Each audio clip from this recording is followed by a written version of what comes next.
Hello বন্ধুরা, আজ আমি তোমাদের কাছে নিয়ে চলে এলাম শাপলা ভাজা। আমি শাপলা ভাজা কি করে বানাই সেটা তোমাদের কাছে শেয়ার করব। শাপলাগুলো বাজার থেকে এনে আমি শাপলাগুলো কুটে নিয়েছি চোকলা ছাড়িয়ে, তারপর একটু নুন দিয়ে ধুয়ে নুন দিয়ে মেখে রেখেছিলাম।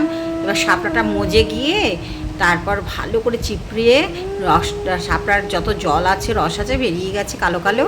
তারপর আমি একটা কড়াই গরম করে তাতে সর্ষার তেল গরম করে তাতে একটু কালো জিরে ফোড়ন দিয়ে ওই এগুলো দিয়ে দিয়েছি, শাপলাটা দিয়ে দিয়েছি।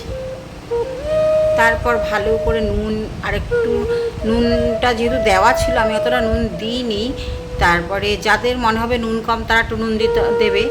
আর আমি একটু হলুদ দিয়েছিলাম, আর বোম্বাই লঙ্কা আমার গাছের থেকে নিয়ে একটু কুচি কুচি করে দিয়েছিলাম।